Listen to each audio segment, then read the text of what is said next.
Hello, MechWarrior fans! This is Duncan Fisher. Today is the dawn of an exciting new league, a trial by fire, a proverbial bloodbath of lasers and autocannons, the likes of which you have never seen. Born from the twisted mind of the Dragon's own Hohiro Kurita, this new league will pit the finest MechWarrior units throughout the Inner Sphere against each other via intense skirmish-based combat. If you thought 1 vs. 1s and 2 vs. 2s was hardcore, well, just wait, because the Martial Olympiad is reborn.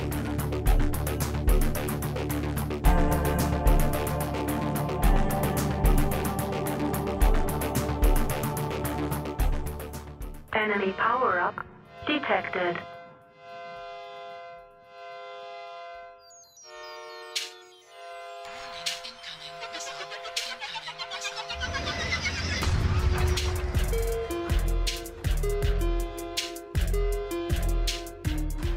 This is Incoming Missile, a MechWarrior Online podcast. Alright, Mech fans, welcome to another installment of your favourite MechWarrior podcast. And in episode 12 today, we are bringing our reticle onto the competitive part of the game once again. In particular, we're going to focus on the first installment of competitive MechWarrior Online that's being brought to you by the new player-run organisation MWO Comp. Now, hopefully you've already seen the branding on the official MWO website, and you may have also noticed the event that's just been launched, the MWO Comp Try Hard event and sale. And that's all to help bring the organisation and competitive play in general into the spotlight. Now, MRBC, that was the major player-run tournament you may be familiar with. That's unfortunately not running for the foreseeable future. So we're lucky that a group of pretty awesome community members have banded together to help keep the comp scene alive, and they've formed MWO Comp. Now, you may have seen their Reddit or forum posts, and you may have even joined the Discord or registered for the latest comp already, but if you haven't, be sure to check out their content and to check all the contact points available. Of course, we will leave links to that in the show notes, but you can find everything you need at their website, www.mwocomp.com. Now, the first major tournament that they're bringing to us all is the Martial Olympiad Reborn, and to help explain the tournament, we've got one of the co-organisers with us today, Krasnopesky of JGx, who alongside JustcallmeASH and Live1991 are driving the organisation and the admin of the league. So in this episode, we asked Kras to explain the general rules and format that's associated with the tournament, including the structure of the drops, map banning, scoring and how to win. Kras and Capn Cat also go a little into what type of drop decks you might see for the tonnage that's available, and perhaps what strats we might see in the tournament. We also touch on the prizes that you can get not only by participating but by watching, the coverage that's out there, where you can tune in and what that will look like, and of course all the contact points that you can go to get the information that you need. Now, just to note that as at the time that you are listening to this podcast, official team registration may have closed, but as we do mention in the podcast, there is still ample opportunity to get involved, either as a team or more likely as a player. So head to the MWO Comp Discord if that's you, and you'll be able to find a team or a place in the tournament by chatting to the admins there. As we emphasize in the episode, competitive play provides a whole new experience of the game, and the more people that compete and take part in the scene, the healthier it is, and of course the healthier that the game is in general. Now, before we get into the episode itself, we do want to take the opportunity to personally thank our patrons, John and Brios. You guys are absolute legends, and Capn Cat and I can't thank you enough for the support that you are giving us. John's already been giving us some awesome advice and feedback, and he's got some interesting thoughts on our upcoming LRM episode. He's going to add some information in there, so looking forward to hearing that. One of his suggestions was to actually add that $2 per month tier to Patreon. So if you do enjoy our content and you do want to help us to keep cranking these episodes out, please consider heading to our Patreon page and supporting us. As mentioned, for just $2 a month, you can become a patron and get access to some goodies. In fact, once we hit 10 patrons, we are going to give away a standard mech pack once a month, each month to our patrons. So by being part of the Imp Silo, you can pretty much guarantee you'll end up with one of those in your hand, alongside the other benefits to being a patron. So once again, thank you to John and to Brios for being patrons.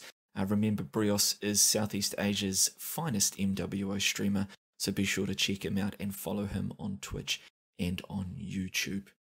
Now remember, we're all about the conversation here at Incoming Missile Podcast, and we want to keep chatting about the different aspects of the game that we, and hopefully you, find interesting. So if there is something that you'd like us to talk about, send us some suggestions via our various channels.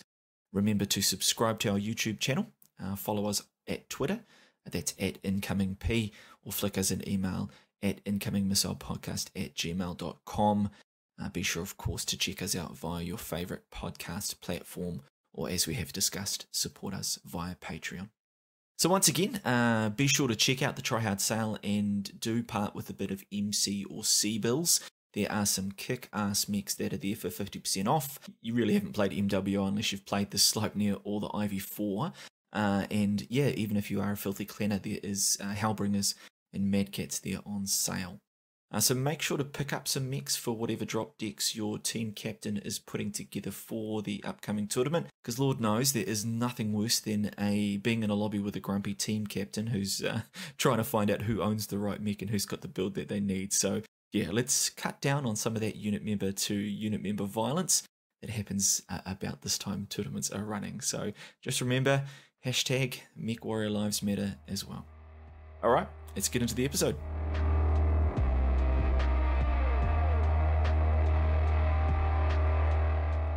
Right, welcome to another episode, Mech fans, and as we mentioned in the introduction, today we are bringing you the all you need to know about the new home of competitive MechWarrior Online, the Martial Olympiad Reborn. And now to do that, Capn Cat and I are joined by one of the co-organisers and friend of the podcast, Krasnopesky, who you may remember from our post-MWOWC special, and of course from his JGx Wolfhound that was getting around in those world finals. So welcome back, Kras. How are you? Yeah, well, going well, guys. Thanks for having me back. And Capn Cat, how are you today, man? Yeah, good. Just chilling with a few games before we started.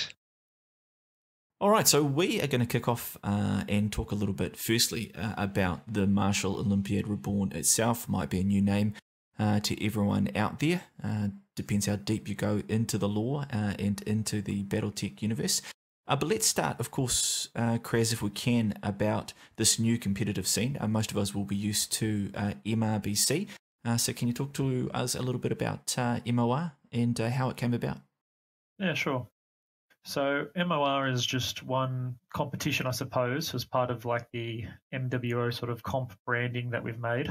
So our Discord MWO Comp is a place for many different competitions, and MOR is the first one we're putting out this year. It's a 8v8 competition, loosely based around some previous competitions like Battle for Midway that we've also done. It is filling a hole sort of left by MRBC because MRBC aren't running any further seasons for the time being. So we figured we'd put our own 8v8 comp in there because it is quite different from a 6v6 setting. So just tell us a little bit more about that. Like, why is MRBC no more? Basically, the people who have always organised MRBC, Doyle and Shelley, have said they don't want to run any more seasons. No other particular reason. And so what is Martial Olympiad? Where's that come from? Martial Olympiad's a law, sort of exactly what it sounds. It's like an Olympics for the military that started, I think, in the Star League. I'm not hugely into the law side of things. In the Star League Reborn, just after the Clan invasion, I believe they had very briefly another attempt at the Martial Olympiad, which happens to be around the time that Mech Warrior Online is set at the moment, you know, that 30-60 sort of period. So hence Martial Olympiad Reborn. Yeah, and if people want to know more about that, they can perhaps hit up Sana or something like that. I'm pretty sure they've got an article on it. Yeah, there's an article on sana.net on the Martial Olympiad. I'm sure there's plenty of stuff in books and things that people might have. Yeah, I'm sure it's ringing a few bells for some of the grognards out there like Capn Cat. But You you did mention, Kras, that MRBC, of course, is effectively on ice, or it's not continuing until the founders decide they want to pick it up again. Of course, most people, like myself, thought MRBC was kind of synonymous in that it was run by PGI, but in fact it's player run, just like this one is. And other than yourself organising it, who else is involved? The other two sort of main admins for MOR, at least, are JustcallmeASH and Live1991, both two other Aussies. And then we've got a small team of referees, I suppose, helping us deal with tickets and things throughout the thing. And of course, Capn Cat has done a lot of graphics for us for MOR and the MWO Comp. And we also have a few other people creating websites and things. And Kras, do you see any major problems in having that many Australians trying to run something? No, not at all. I think it's vastly improved the situation of things. Oh, that's right. Yeah, you said you had a Kiwi that was helping as well. No, that's good. So, Kras, obviously the change is not only in name, but you did mention that there's some change in format as well. There's probably a lot of players out there, comp players in particular, that are hoping that the scene grows and takes off, but of course that there may be a little bit of a hangover from stock mode, and although that was positive in a way, a lot of people did struggle with the format. Can you talk to us a little bit about the format of the Martial Olympiad and what competitive teams and players can expect? Sure. So I suppose we can start with the team roster. So we've set a limit of 16 players on one team, and I think for 8v8, and that was not set necessarily by us, the admins. That was sort of voted on by the team leaders early on. So that gives you plenty of players and substitutes if necessary. There's 5 drops. They're all tonnage based. 3 of them are conquest and 2 of them are domination. Essentially, we're starting with by far the heaviest drop as drop 1. So it's maximum of 625 tons with a full 5-point conquest sort of game. Drops 2 and 3 are a different map that mirrored. So for instance, in round 1, the first drop is Canyon, and then drops 2 and 3 are both Mining Collective. Drops 2 and 3 are Domination, and they're much lighter on tonnage. So a max of 375 tons, which is pretty light for an 8v8.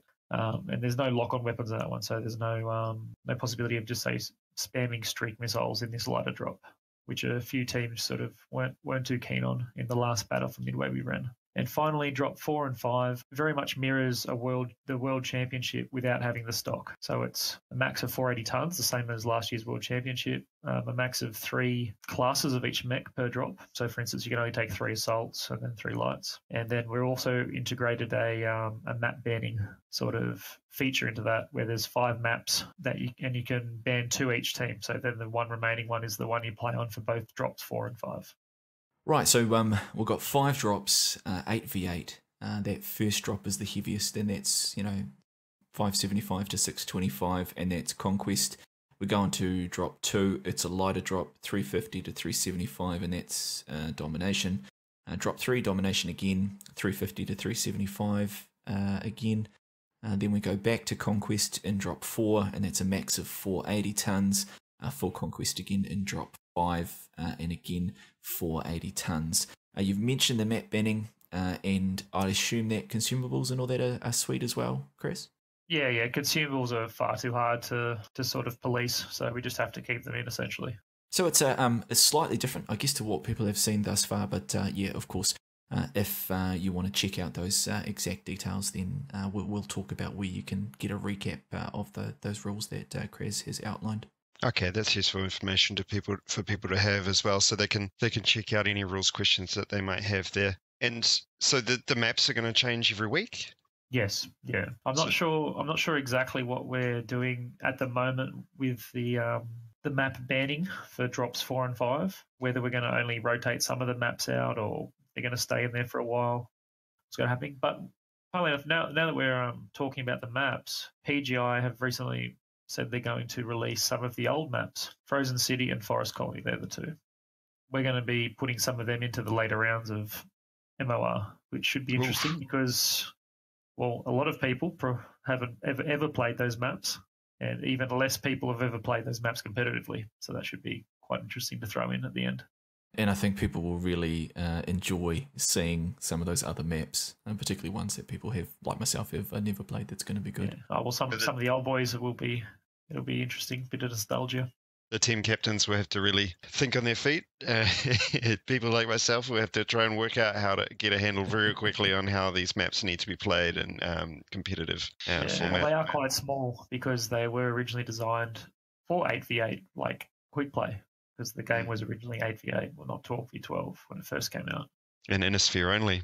Yeah, without the extra range, definitely. But you will have, I mean, they'll come out, usually around sort of mid-March. So there will be about a week's leniency, at least, if not two, before we put them in. We'll put them in late March to early April into the map rotations. Tell me a little bit about the scoring. Is cap stratting a viable strategy, or if you lose all your mechs, is that going to count against you?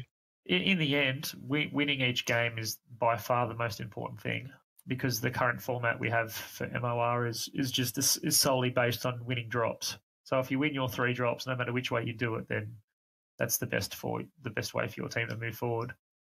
In terms of getting a cap win and things like that, it only really comes into effect with tiebreakers. Nice, and that's a little bit more straightforward than it's been previously. Yeah, it follows on with our old Battle for Midway. Sort of, that's Battle for Midway run a very simple scoring system like that. Whereas MRBC and the World Cup runs the same. A win's a win. That's all that counts. MRBC had a much more complex system, which some people preferred, but we're not implementing a system like that at the moment. What about in terms of like divisions and regions and things like that? What can we expect to see? At the moment, so we've got the 2 regions, NA and EU. AP, unfortunately, the comp scene is a bit quiet on, so we can't run our own AP competition, but some of the AP teams will be playing in the NA region. We'll make our own tournament with blackjack and hookers. And at the moment, NA has 4 divisions, A through to D, and EU only has 2, A and B. What about in terms of players? Like, can players play in multiple regions and things like that? Yeah. So my own unit has a team in the Europe region that I'm playing for, and I've also created my own team to sort of cobble together a team of various players from different units in the NA region. So I'm playing in 2. Team leaders, if they really need to, can also apply to have a player playing in a lower division play up, but we want that to be an exception to the rule rather than a regular thing.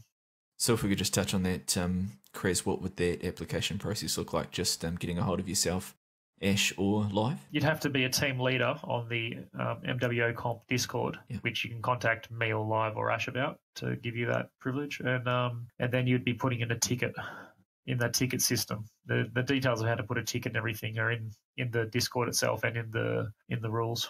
And perhaps the easiest way to navigate to that now is to go to www.mwocomp.com, and you can find a link to the Discord server from there. It's probably the shortest way to tell people how to get to it. And we'll put a link to their website in the show notes, so check that out and make sure you bookmark it. So it seems pretty simple to understand thus far, Kras. For MOR though, are there any noteworthy rule changes or noteworthy difference from other comps? Well, one thing that is noteworthy, it may have happened in the past, but not really since I've been playing comp, which is admittedly not as long as many other players, is that you're allowed 1 hero mech per drop in MOR. So that'll be interesting to see which hero mechs are brought, and if they do, if they are noticed to have an impact on each of the different drops. Yeah, we decided to. When I say we, I meant all the team leaders voted on this. The vote was yes to include 1 hero mech per drop. There have been concerns in the past about being pay to win and things, but I don't think that'll be a problem. One, because people have a lot more MC these days with all the different events and mech sales, hero mech sales that go on. So hero mechs are a lot more accessible even if you don't spend any money on the game. And 2, I don't think there's any one standout hero mech that is just flat out OP. Like, it's just flat out better than everything else. I don't think one of those exists. Some of them do things, maybe roles better than other things, but that is something we'll have to see. We are keeping the Battle for Midway's max of 3 chassis across all 5 drops. It does affect the variety of mechs you do see, which I find is quite good, because rather than having when there's just say a long range assault choice, it's going to be like a Battle Master a lot of the time, or a Supernova and an Annihilator. Rather than just seeing those mechs over and over again, you only have a max of 3 of one of those chassis. So you have to cycle in a few different types of mechs.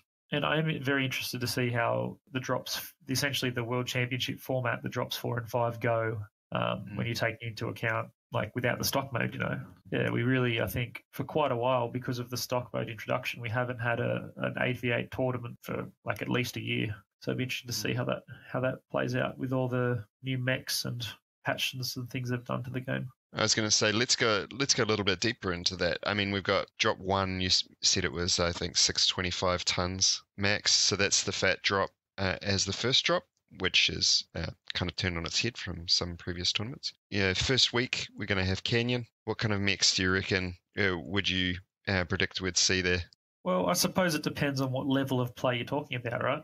Because I think at the moment balances in terms of comp, like with no sort of stock mode rules or anything, is interesting, because there are a few different viable strategies. I think in the lower divisions you'll see a lot of like brawl and DACA pushes, even with the big boys. Load up as many armor quirked assaults with DACA as you can, and just push into a certain area. I think that'll be quite strong for teams to do well, because if you get the initiative with that and you get a few kills early on, it'll just snowball for you. You'll just have too much DPS and armor for the other team to overcome. In the higher divisions, you'll probably see a bit more variety. And I think there's a lot of things on Canyon that are viable. Like you can have like a more long-range large laser PPC sort of deck. You can have you can throw some Lerms into the mix. Lerms are very strong at the moment. ATMs, pop-tarting, snipers, lots of things.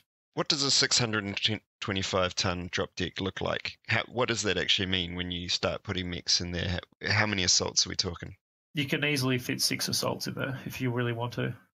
If you run 2 lights, you can run 6 assaults. Or you can run 1 light, 4 to 5 assaults, and then the rest heavies even. Or a couple of mediums, like depending on, which end of the tonnage range for the classes you pick, you can fit a lot of tonnage in there. It's quite a heavy, large drop.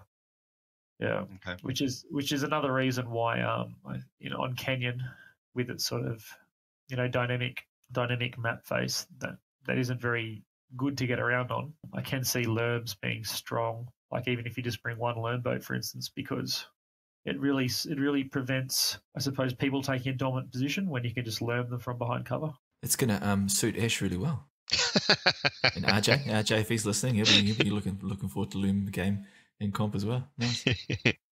There'll be some people happy with that, some people not so happy. But then we'll have now that I think about it, we're going to have all those LRM changes coming up soon too. Are they in March or in April? March, yeah. They're in March, so I mean that will affect the comp somewhat. Yeah, who knows how that's going to pan out? Yeah, we'll have to see. And so from the largest drop, we go to the smallest one with drop 2 and 3, which, as you mentioned in week 1, is Mining Collective. What sort of composition of a drop deck are we going to see there in terms of classes and things? Yeah, so it's not as light as say Battle for Midway was, or the lightest drop in MRBC. It doesn't feel as light as those. You're not obligated to take, I suppose, as many light mix. You can run quite healthy mix of mediums, and you can even throw a few heavies in there quite easily.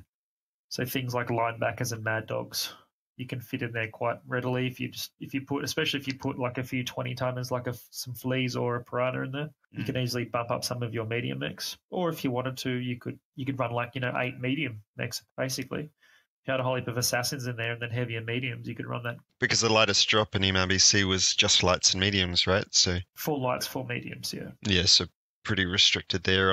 It usually ended up into a big swirling clusterfuck, for lack of a better term. And the last season of Battle for Midway was very similar. It was we dropped the tonnage even more for the 6v6, so it was quite light. Yeah, and that is fun. But here we've got a little bit more of a flexible composition, so you could kind of do whatever you want, really, as long as you stay within those restrictions.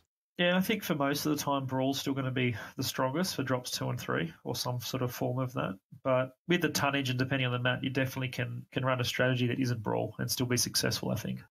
As a drop caller and drop deck crafter, you really got to think, if I don't bring Brawl, am I going to be able to stop them before they get to me with my range or whatever else I'm bringing? Because once those assassins are on you, it's kind of all over if you've got a range deck. Well, I think in saying that, you can I think a strong deck will be sort of a mix, right?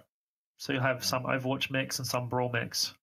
So that can, and you've got to be careful with this, because if you have a couple Overwatch mechs, that's really good if you verse a full Brawl team, because the Brawl team will essentially have to push you, or they'll just continually get farmed by the Overwatch mechs. And then you can make them push into you in an unfavorable situation, and then you can brawl them with your own mechs, and then the Overwatch mechs can continue to hit them. But if you do that and the other team brings a full trading deck, then suddenly you've got a weakened brawl deck that can't push as well into a full trading deck, and your traders are not as useful at all, because you might have 2 or 3 trading mechs versus an entire team of trading mechs, which doesn't work too well.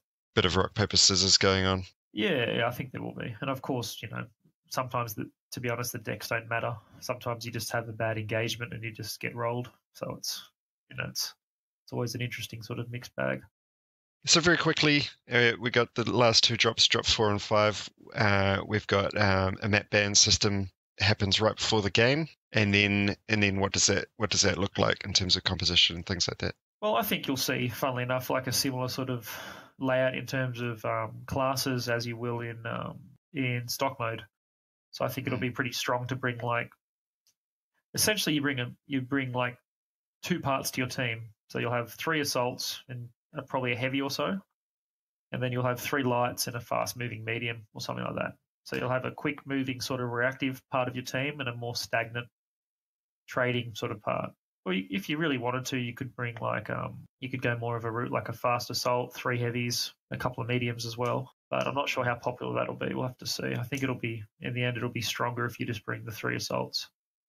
Are there a few more unknowns in these last 2 drops, do you think, Chris? Well, to be honest, because we haven't had like an 8v8 tournament so long, it's just there are a lot of unknowns. I'm being purely speculative. Yeah. I could be way off the mark from what I think. We've done some internal trainings and things, and there's been some scrims going around that I've watched and taken part in. But there's always been surprises in every sort of tournament that I've seen or participated in. So I'm sure there's going to be plenty of things getting around that one team in particular thinks of or can do well. It's what's exciting about comp, really, that you start to get those brains and strategists to work and see what they come up with. So yeah, certainly looking forward to it. Would you say it's fair to say that the comp scene kind of pushes along the meta in that way, that people sort of find something that works and then everyone has to kind of adapt or die to some extent? Yes and no. I mean, some comp builds don't work well in quick play at all, or each of the formats have sort of different builds. But definitely I've found that comp scene in particular has sort of introduced a new idea for mechs to be used in quick play and faction play in the past. So yeah, sometimes the experimentation you get through comp does have some nice results with finding sort of new popular builds or builds that only a few people might have run, or relatively unknown. Just you end up seeing more of them. The classic example being EMP's Dragon, on Tourmaline. No one really used that, and then suddenly it became quite popular after the World Championship. Particularly when you've got such high-level pilots using the mech as well, you really get to see the range and the effectiveness, and Proton in that Dragon was probably, again, the quintessential example of that. And I mean, we've seen a number of mechs introduced since the last 8v8 tournament, and even since the last open tournament of any kind, and seen plenty of mechs get quirked, weapons get changed. Do you think there's anything new that might be finding its way into the scene, the comp scene? Well, they've sort of touched on in the past. In 2017, the ATMs were used a fair bit. I think we'll see a few ATM boats getting around and LRM boats. I think, funnily enough, it's been often taken semi-seriously in the past, but I think a deck with that integrates NARC, 1 or 2 NARC mechs will be seen in the comp because of how strong LRMs are, and especially on a big tonnage drop. If you NARC a mech and the enemy team hasn't brought any ECM, or it's not viable for the ECM mech to try and cover a particular mech in such a heavy drop, then not only does it get you a lock save for a lock-on weapon, but you can see where they are at all times when they've got a NARC. So you can see them start to move to poke. So if you NARC a mech and it's NARCed for quite a long time, then you can effectively take it out of the game, or it just has to hide while it's being NARCed, even without too many lerms on the field. So that might be interesting to see. What about the other changes, Kras, that we've seen, say, to heat and with the side torso destruction? Do you think they might impact the meta for this tournament? Yeah, so there's like the LFE builds can get punished quite a bit. So you might even there's a few mechs, particularly in the assaults, that you can use with a standard engine to just completely avoid. And the extra weight that you sometimes lose on that can be made up for in the double heatsink buff. But I think you'll see a good mix of engines. I think there'll be a few light fusion, there'll be a few XL. I'll be interested to see how many XL engines are brought in and what mechs they are brought in. Obviously, the lights will still feature XL engines, or most of them. But there's a funny place with assassins where, you can make a much slower assassin with an LFE engine, or you can make a much quicker one with more jump jets with an XL engine. So it'll be interesting to see what choices are made like that. Well, certainly something that I'm looking forward to is to see what variety, and not only obviously in the strategies, but utilising the different mechs and the different options out there. That is what makes comp pretty exciting. Yeah, we do have a good team of shoutcasters, including Bandit, who's going to come and do some official shoutcasting on our Twitch channel for MOR. So that should be really good. We'll be able to see, hopefully plenty of games will be shown for everyone to watch, which is, it's arguably one of the best parts of comp. Not necessarily even playing, but just being able to watch all different comp games being played. Particularly the high level ones can be very interesting. And that is a beautiful segue, Kras, to talk a little bit about the coverage. And you've mentioned, of course, that they will be streamed on Twitch, and there'll be a variety of shoutcasters. Before we hit that coverage, though, can you tell us a little bit about the timeframes? When do registrations finish? When do we expect the comp to start? Well, I think registrations are finishing in a day from the time of recording. But in saying that, in the past, we've often had teams wanting to sign up after the registration has closed, and provided it's not a day before the comp starts, we can have some flexibility with that, especially if that team happens to fill out a place in one of the divisions that needed to be filled. Would that just be for teams, Kras? Like for players, for example, could they still register and be part of a team? Definitely. Or do the rosters need to be finalised? Yeah, no. So the teams, the ruling is at the moment that the teams can't, once registration's over, the teams can't remove pilots. But you can continue to add pilots up until, at the admin's discretion, up until whenever you want. You just have to make sure I can't remember the exact, even though I wrote the rules, I can't remember exactly what it is, but it might be 1 hour before the actual drop you have to do. Yeah, sure. But yeah, and I do know that a fair few teams in both NA and EU are still looking for pilots, particularly pilots as fill-ins and things like that. So yeah, the takeaway from this could be more that if you're looking as an individual to get involved in the comp, you still can, even though the sign-ups might be finishing even before we get this out to air. You can still, especially if you're already part of a team and you haven't signed up as yet, or if you're just looking to fill in, maybe do a bit of bench warming, or just if you're a skilled player, maybe jump straight into a team. Yeah, and in our MWO Comp Discord, there is a looking for team channel, which is exactly for that. If you're a pilot, you don't have many contacts, you can contact myself. I've helped a fair few pilots find teams because I'm sort of in constant contact with all the team leaders who are participating in MOR. And you can just post up your sort of pilot profile per se in the Discord, and those pilots in there are usually taken quite quickly. Right, and is there space in the tournament for players of any level, or is it purely just for the most skilled players to participate? No, definitely. There's room for almost any sort of level of skill. I mean, presuming you're not in tier 5, that might be still a little bit difficult. But the number of mechs you have might be the biggest thing holding you back there. Yeah, but Division D and NA is quite accessible to the vast majority of Mech Warrior players. So and then it goes all the way up until the World Championship sort of level, like Division A. So there's room in there for almost anyone.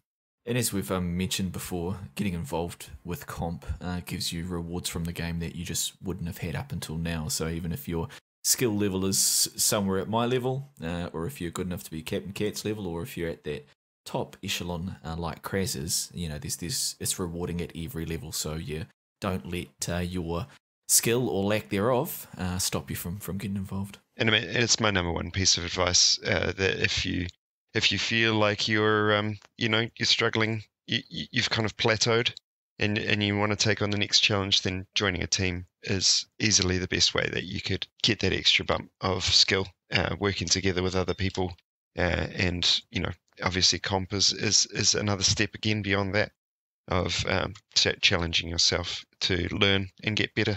Yeah, by far that's the best way to continue to improve, joining a team.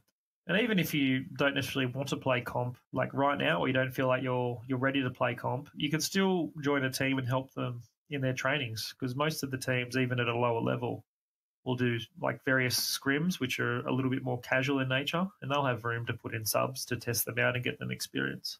Team punching bag. Yep, that's it. But even there, you learn a hell of a lot just participating in that regard. So that's a really good point, Chris. Yeah. Now, something that probably a lot of people may be wondering about is what is on offer for the victors. If you go through and earn a gold medal in the Olympiad, what can teams expect?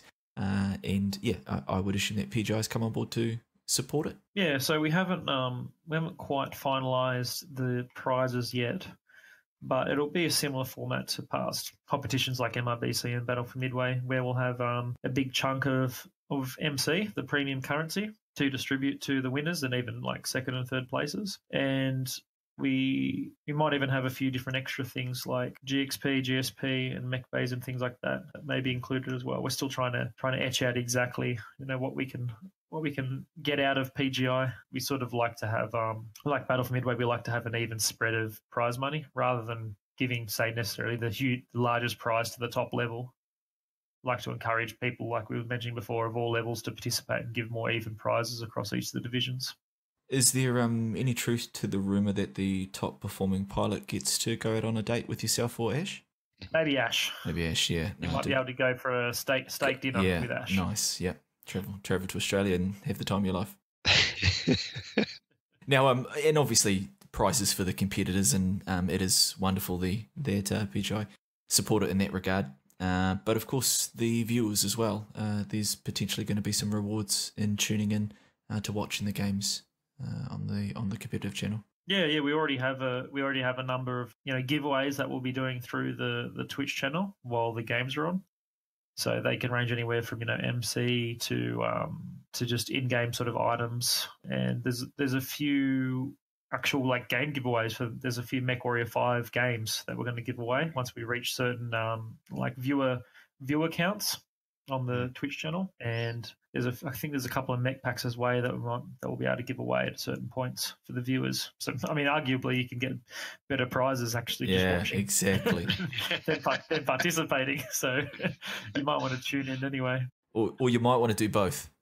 Yeah, while you're playing, tune into the stream. The stream will be on a 5-minute delay, so it's not cheating. You'll be fine. You wouldn't be the first pilot to win a giveaway on the stream of the game that they're in.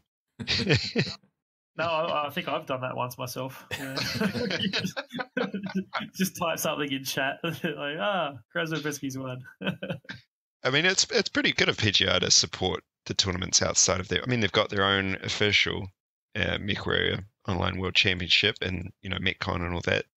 So I mean, it's good to hear that they put a decent chunk of prizes in. Yeah, they've been quite good. They've also they did a bit of advertising for us on their own website. They put our our sort of our information and our posts up on their community part of their website, which got a bit of exposure to, which is good. So they've been really helpful with developing it.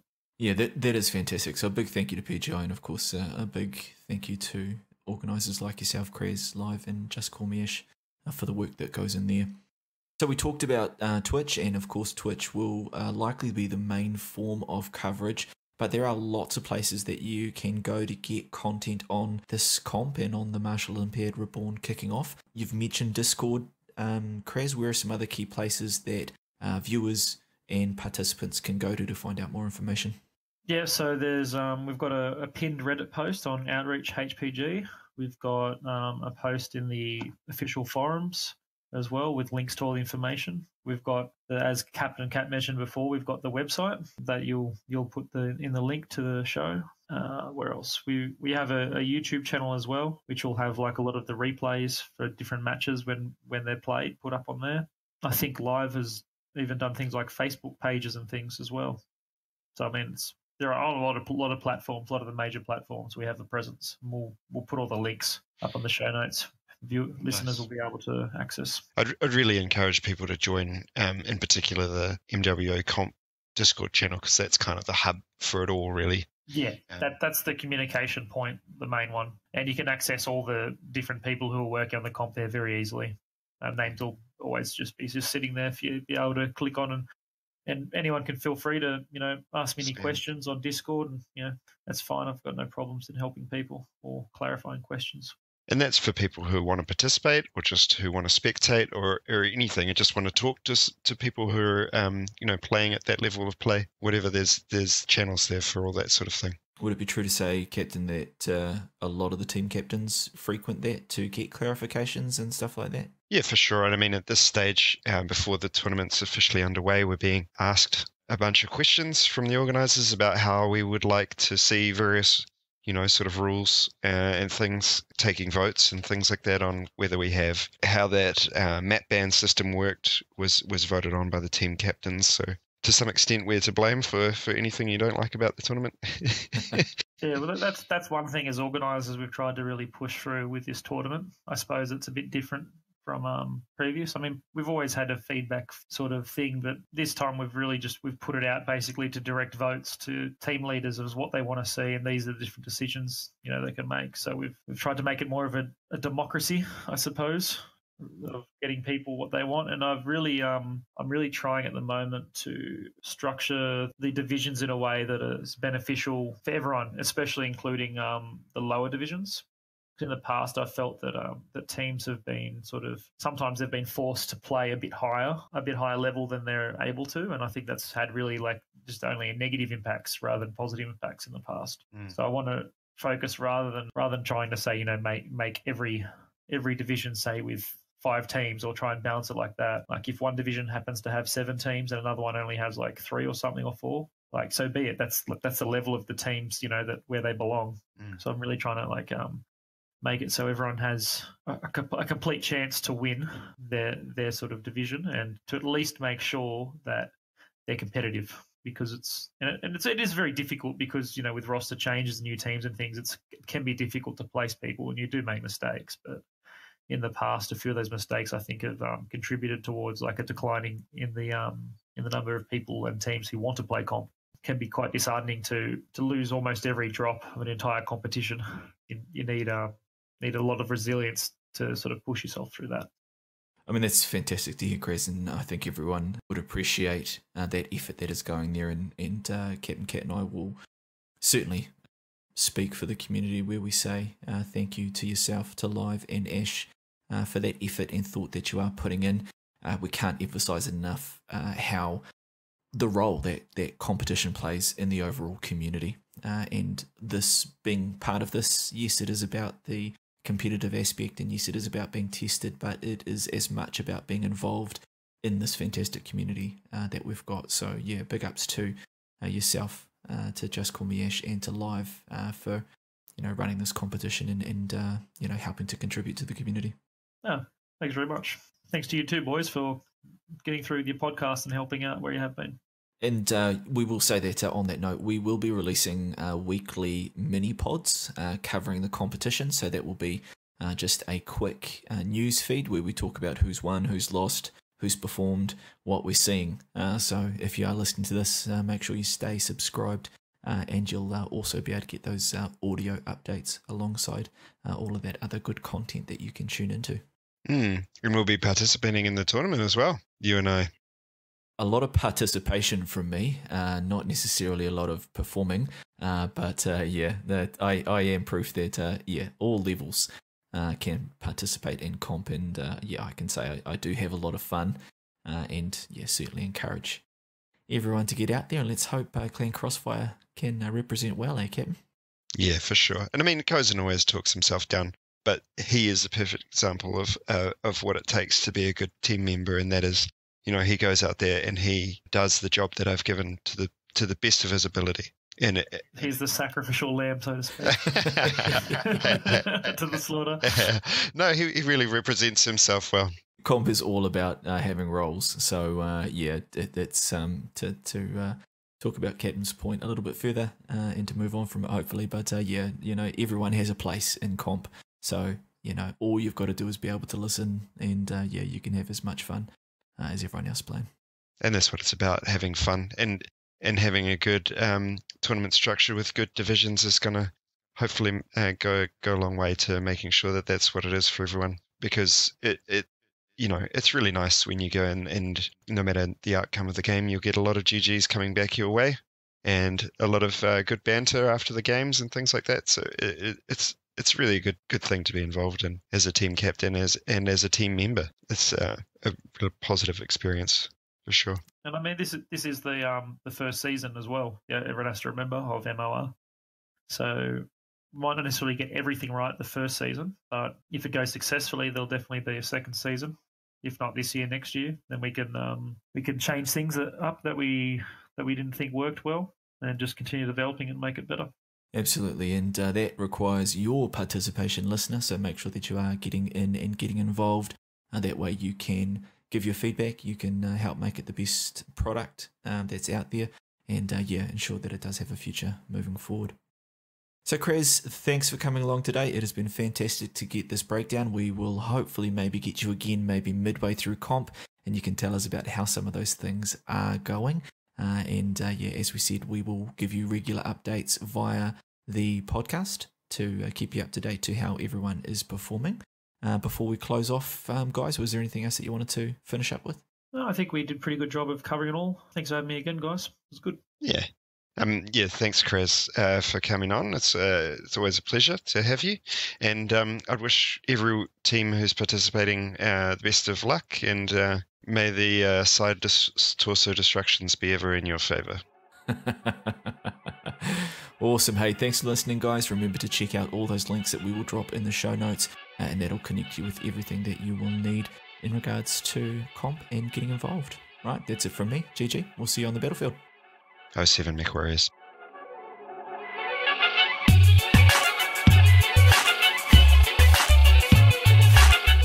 If you did enjoy this content, then please consider supporting us. You can do this in a multitude of ways, including subscribing to our podcast on your favourite podcast platform and leaving reviews, as well as subscribing to us on YouTube and liking our videos. You can also support us by sending us feedback either through comments, tweets, or directly through email. Tweet and follow us on Twitter at IncomingP, or email us directly at incomingmissilepodcast@gmail.com. You can also support us directly by becoming a patron or sponsor. You can find us on Patreon at Incoming Missile Podcast and choose one of 3 tiers of support. Patrons not only get mentioned on the podcast and get access to exclusive content, but can even join us as a guest host on the podcast. You can also opt to sponsor an episode through one-off donations, all of which will be used as giveaways for our listeners. So if you had a product, service, or content that you'd like us to mention, contact us to discuss sponsoring an episode. We hope you enjoyed this episode. We look forward to hearing from you. We appreciate you listening, and we'll catch you next time.